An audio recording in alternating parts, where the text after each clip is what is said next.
welcome back. Studio time. So now I want to run you through my new template. So this might be a pretty long episode.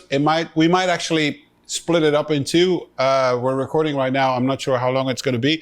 Anyway, we're going to have breaks every 20 minutes because that's when the cards are full, and you guys can just like yell at me when the cards are full. So this video is all about what my new template is like. And I spent forever on this. Why did it take forever? Well, I wanted to integrate a lot of things that I found out over the last couple of movies that I worked on. Then there's all these new features in Cubase that I wanted to utilize. And then I finally wanted to go into the expression maps and just really make them work with all the libraries, which was insane to program. And people might say, oh, but you can go online, you can just grab them.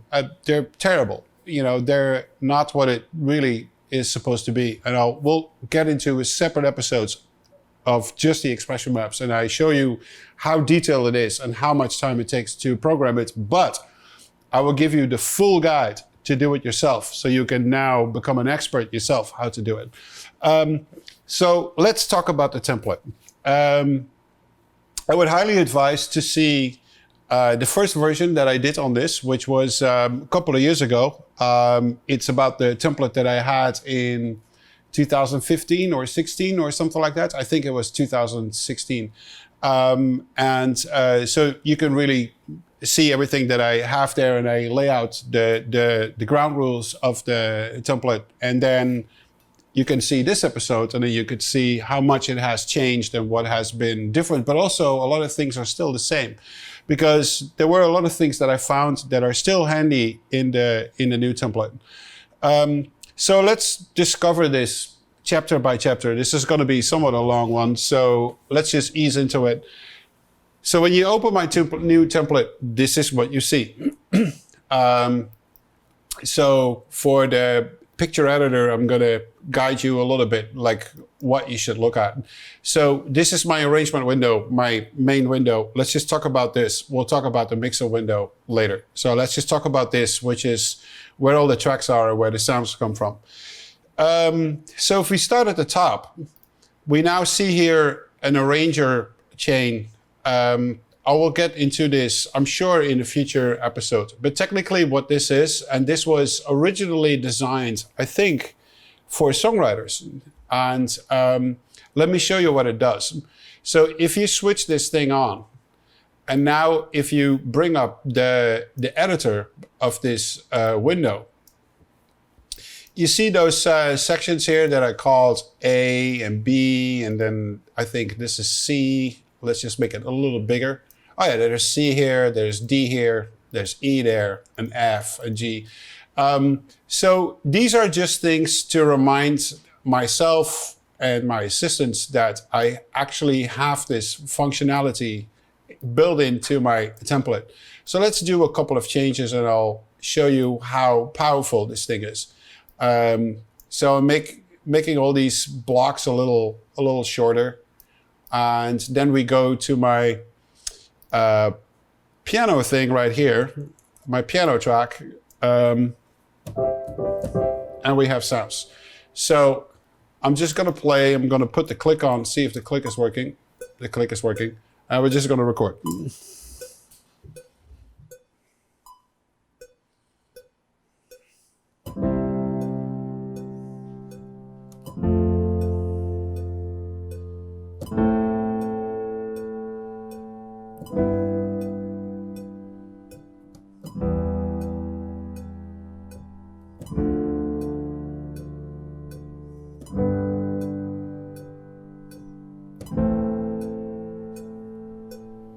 And I'm going to stop. So I'm just going to quantize this really quickly. I'm just going to make sure that all the notes are connecting. So I have a great feature for that. Well, it's actually a Cubase feature, but I'm just having a button for that is quantize ends. And now every end of the note is perfectly quantized. Now I'm just going to make sure they all have the same velocity. So let's go for fortissimo. So here we go.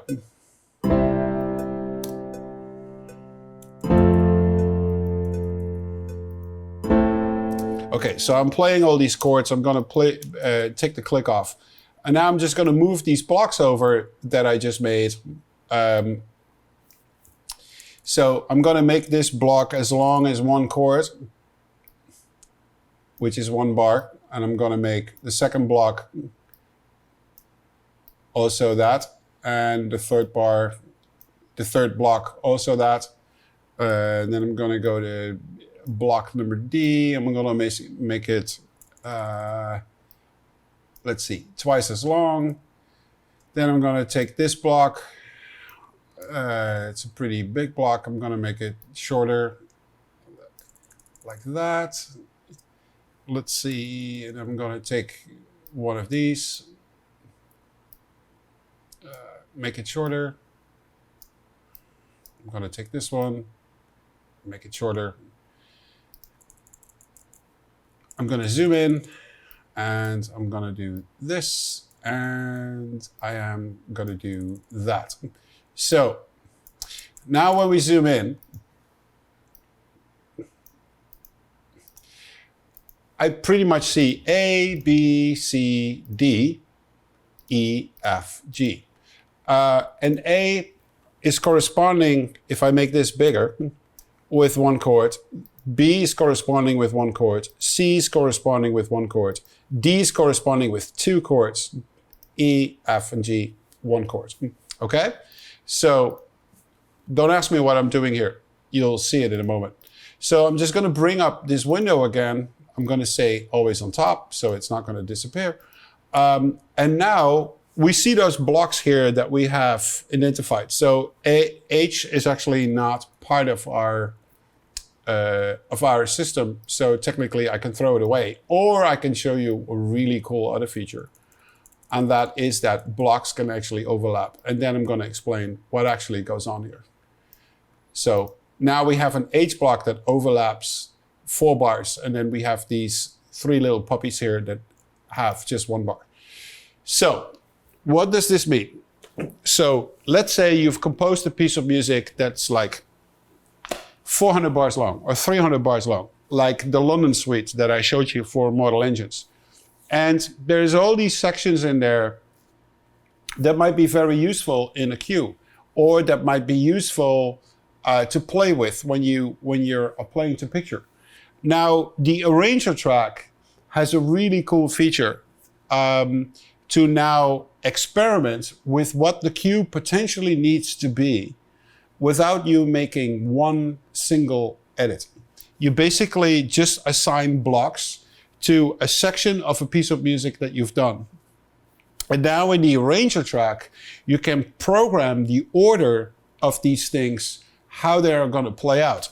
So that's why I did this with these really shitty piano chords. So if we're not using the arranger track at all, we're just going to play this. And we hear the worst chords on the planet played by the worst piano player on the planet. And it's just what it is. But we can use the arranger track for that. So we could say, you know, I want to hear section A, which is just one chord. Let's say I want to hear that twice. And then after it played twice, I then want to go to section E. So let's take section E, and then we want F, and then we want G, and then after that, I want to hear H in its entirely, and then after that, I want to go back to A, and then B, and then C, and then D, and then F, and then G. I'm just randomly programming stuff in.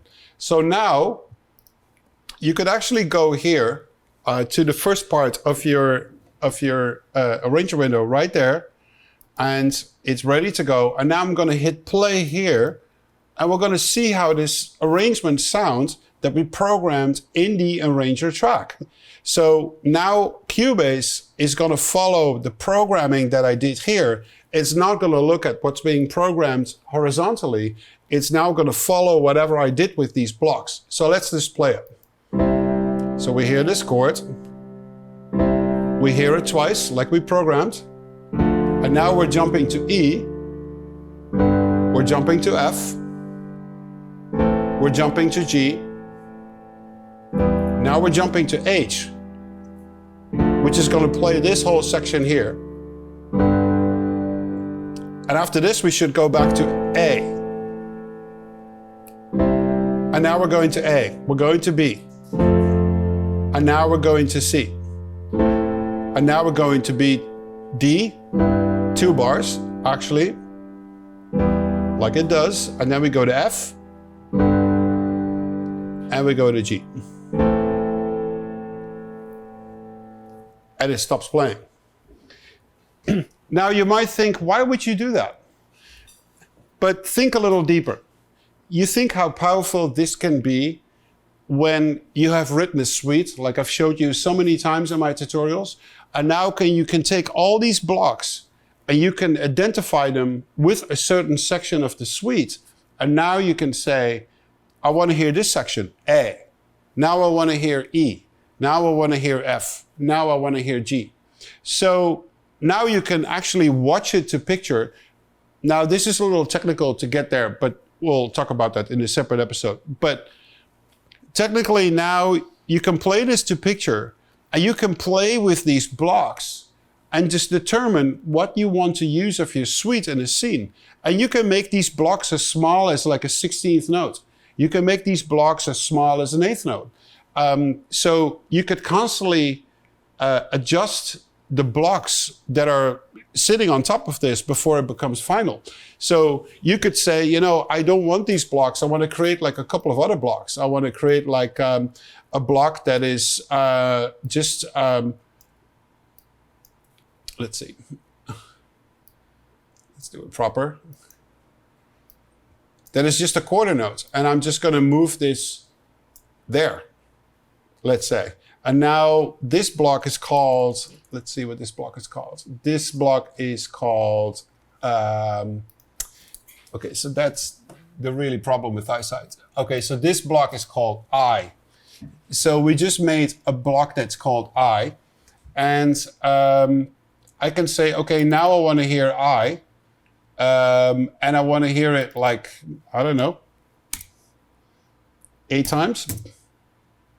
And then see what happens.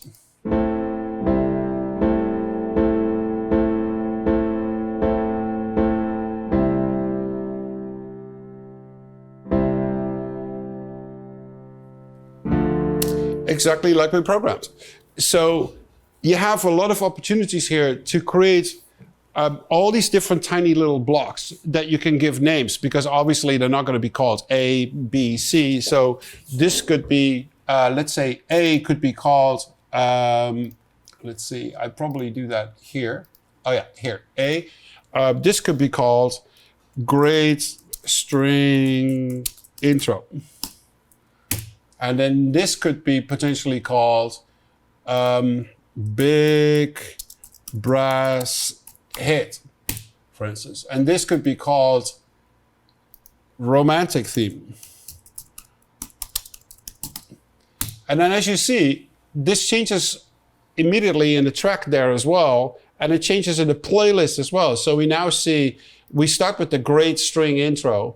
Then we go to a section that's undefined. And then we go to the Great String Intro. Then we go to the Great String Intro again later on. And then the Big Brass Hit. And then the Romantic Theme.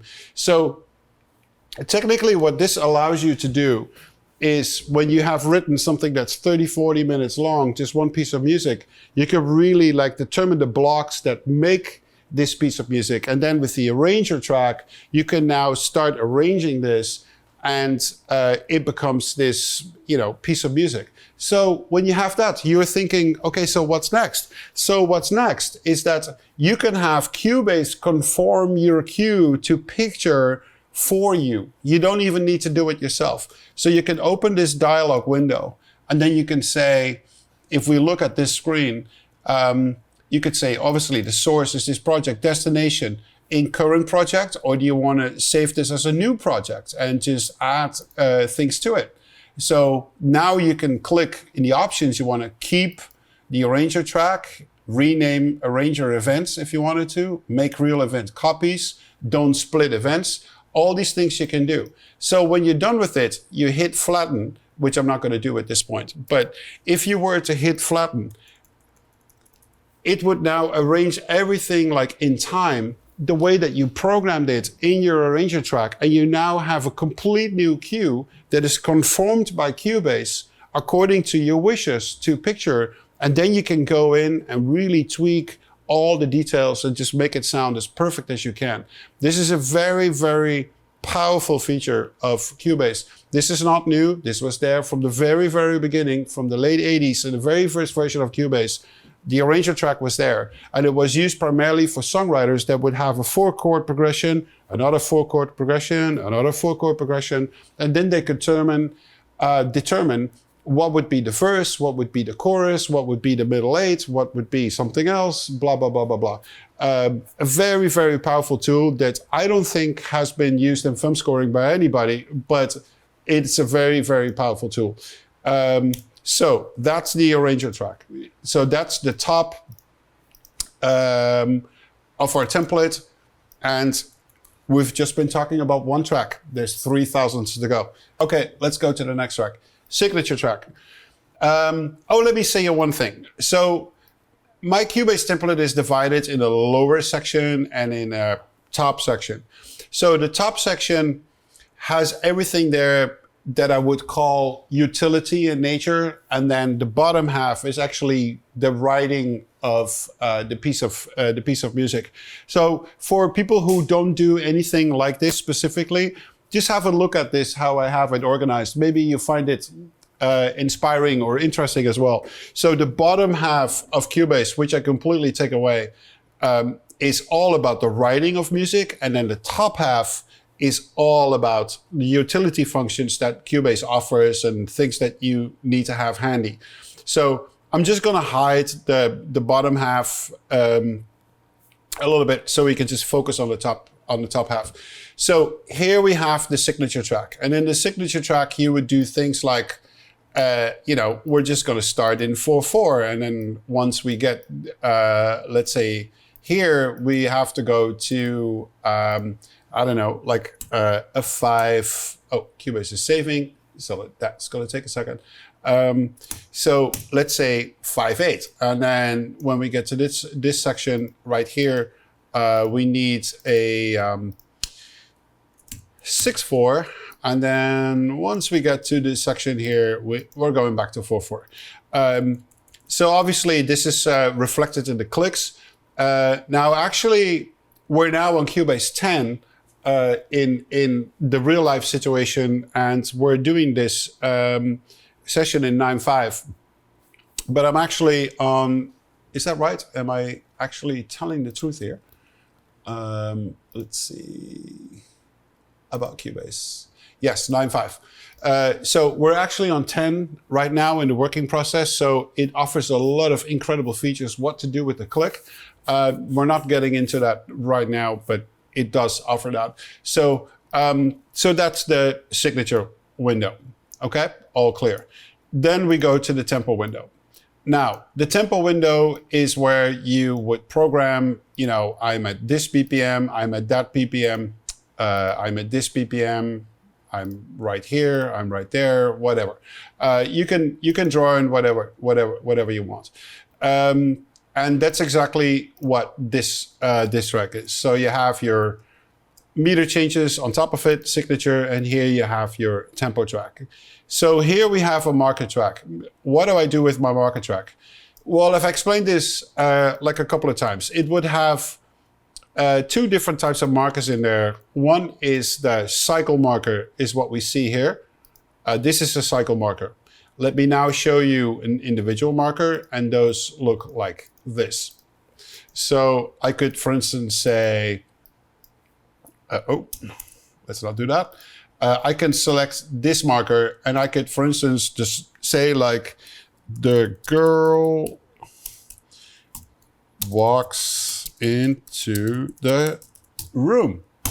Okay, that's a marker.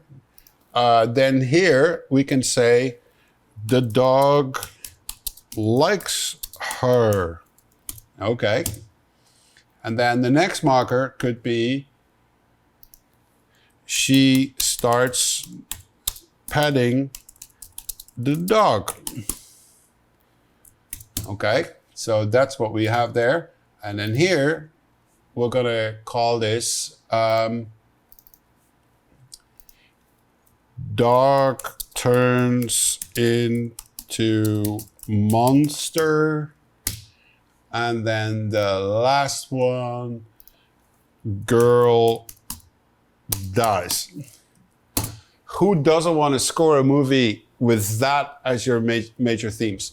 Then obviously you can color the markers. So you could say like, okay, the girl walks into the room. We're gonna make this green, and then the dog likes her. We can make that, let's say this color.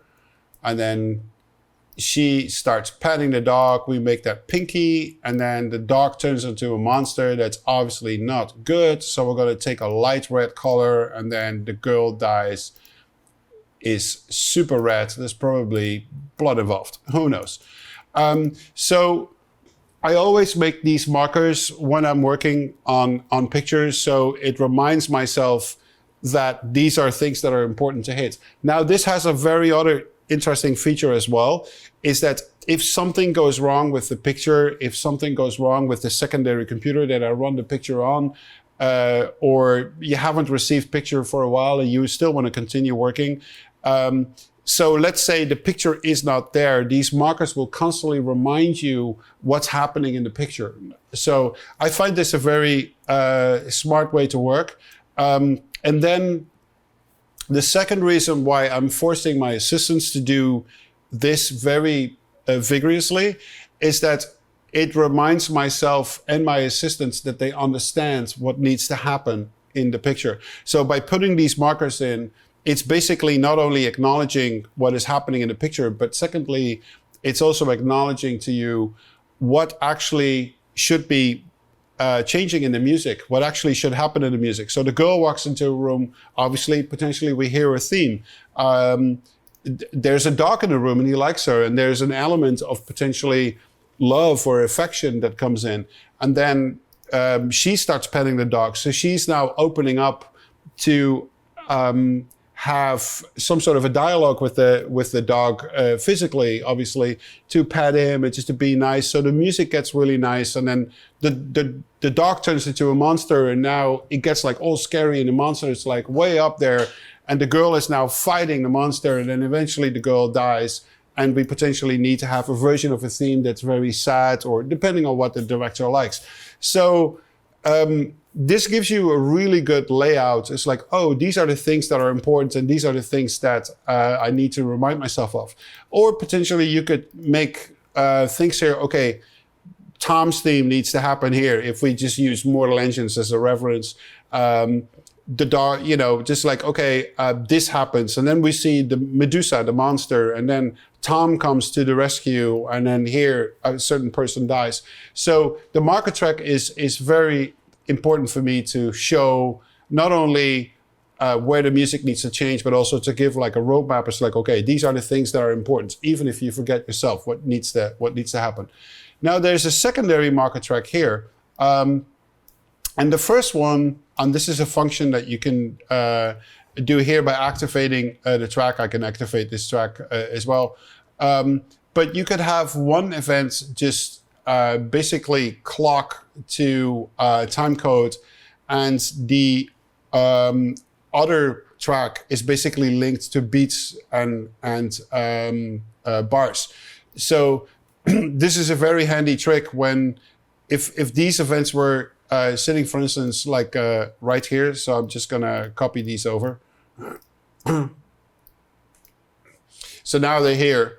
And you see how they have an offset at this point. So it could be that the original picture events were actually somewhere else, but now you're doing a conform where you cut things out and in the arrangement, and these markers will now move because these are linked to bars and beats. And this marker track is linked to actually SMPTE time. So these things will stay where they were, and these things will now show you what it has become. So this could potentially be very handy when you want to see when certain things used to hit, but where they're now hitting at this point. That's very interesting too. I have actually made a special marker track here because in Cubase now you can have multiple marker tracks. And this one is called time-based markers. So when you actually copy stuff on here, then you might want to have these time-based marked because that's what the track says. It's also what the track does. So you have one marker track where you can type in whatever you want. One marker track would be just the picture events, whether you want to have these SMPTE locked or not. And then there's one specific track that just does SMPTE lock. And then I have another marker track right here, which is called harmonic progression. And why would you want to have that? Well, it's sometimes very handy when you work yourself and you have all these like complicated things going on, just to make sure that you know what you're doing. So there's like one trick I really like a lot is when you play a major chord, but you play a seventh underneath. So for instance, you do like...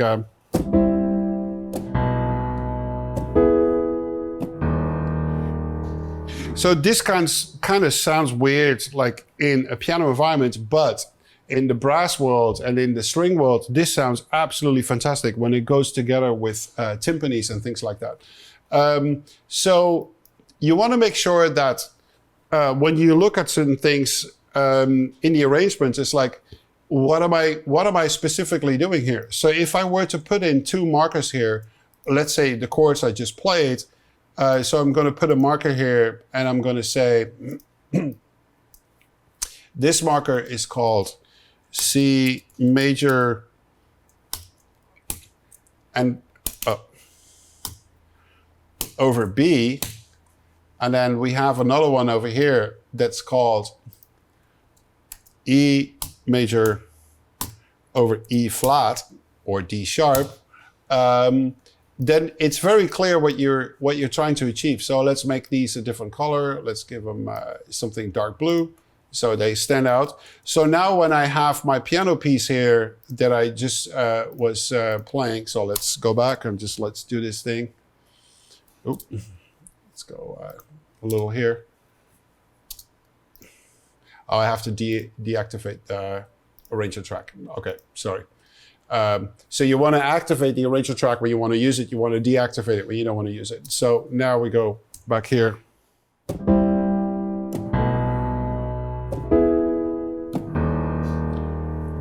So now when I listen to this, or one of my assistants would listen to this, is like, wait.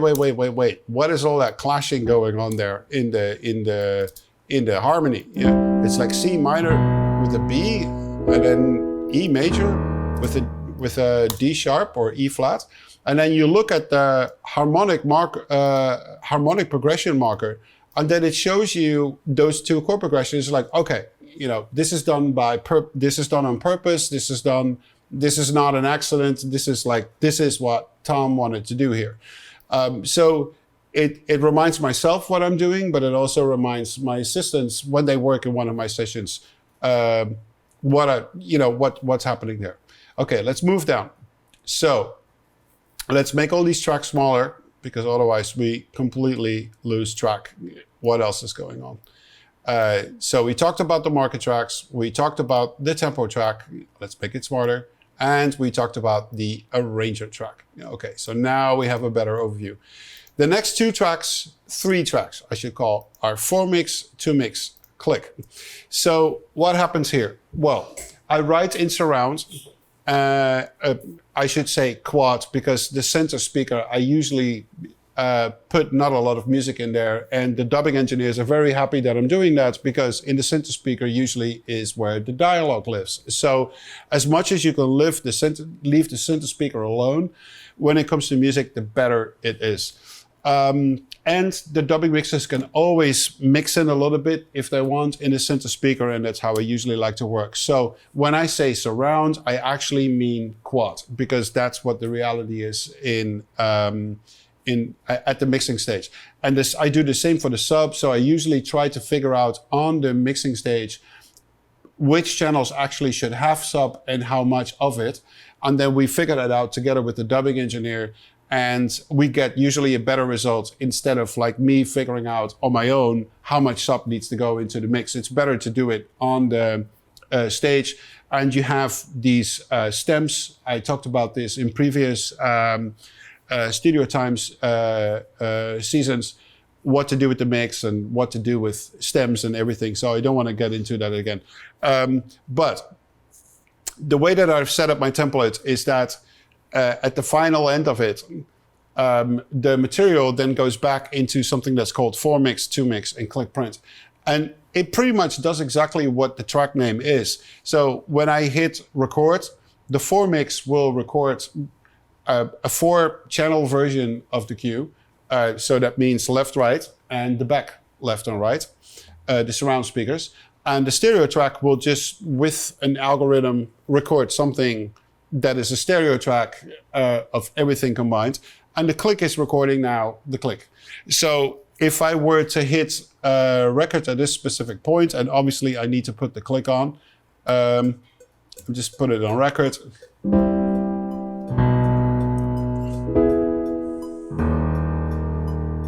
And now I hit stop. So what we see here is the following. We now see a quad version of what sounds in my room. So it's primarily the piano on the front, and then there's like reverb and early reflection in the back. So that's going to be the 4-mix. The 2-mix is some sort of an algorithm where the front channel and the back channels are mixed together in a certain form. We'll get to that in a later episode. And then we have the click recorded in. So when I send stuff out to a music editor or to a studio or to a director, I always send out a folder which has the 4-mix, the 2-mix, and the click with the name of the session, the version of the cue, the movie that you're working on, and always attached in the email an MP3. So you can immediately hear it on your iPhone, on your Android phone, on your iPad, wherever you are. You can immediately listen to the piece of music, but then you have the downloadable version, 4-mix, 2-mix, click in the proper bit depth quality that you need, 48K, 32-bit float, or a 24-bit, or a 16-bit, whatever. So you send it out, and then they can load that into the session. They can determine then, do they want to play back the 4-mix or just a 2-mix? The click, they don't need to click to listen to. They would need to click if they do music edits. So if they do music edits, and I would select these 3 tracks, and I have it set to no grid or whatsoever, and this chord needs to move over by here, like somewhere around here. Now you can see on this screen how these clicks start to overlap, and especially when you print clicks that are 16th notes or 8th notes, you can find a music edit that kind of feels logic. So if I move this over, you see the click moving forward, moving forward, moving forward, and now it's like boom on top of it. So now I release this, and now when I play this back, well, obviously we didn't listen to the audio. We listened to the MIDI. But if we were to listen to the audio, now the audio is like kind of like in the click and in the rhythm. So that's what usually music editors like to do. So it feels like music continuum. If we move over to the next track, we see actually the click instrument itself, which is generated by the groove agent, which the output of that goes into the audio track that we just put on record, and it's gonna record the click in. Now, we have 2 interesting tracks here, 5U sync and Euro sync. What are those? In any other scenario, these wouldn't mean anything to you. But for me, there are MIDI notes programmed on this track, and these MIDI notes will actually sync both the 5U wall over here into sync with Cubase, or the Eurorack wall over there into sync with Cubase. So it's an interesting way of programming synchronization throughout your room with the external gear that you have. So the next tracks over are 3 that are interesting to look at. These 3 that are called All Mix, Dialogue, and Sound Effects. So these 3 tracks are basically audio that comes from a secondary rig that comes back into Cubase. And we now can listen to the demos that we've done for this movie. We can listen to the dialogue. We can listen to the sound effects. And if we look at the mixer window right here, you see the fade is right here, and I can make a balance between the dialogue, between the sound effects, and what I'm doing right here. The cue that I'm writing right here. So you can balance out how loud the sound effects and the dialogue is compared to the music that you're writing.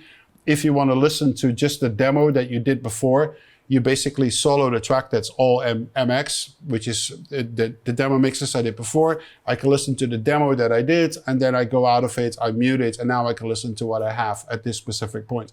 So that's a good way of integrating the picture on a secondary rig into your computer and then listen to these tracks individually. 3 more tracks to discuss on the top end, and then we get to the fun part. So these three tracks here are not necessarily important for anybody at all. The track that's left to discuss is called the Studio Live 32 In. And maybe if the camera moves with me that way, this is what that thing is. So this is the mixer, the Studio Live 32, where all the synths in this room are actually coming in via Petsbase, and this thing is a multi-fader automated thing, so I can go to all these different things and just see what's happening with all the inputs and outputs here in the studio. So that comes in on a separate track into my room, and that way I'm able to monitor like everything that goes on into my room. The next one is the Mac Return. It's still called Mac Return.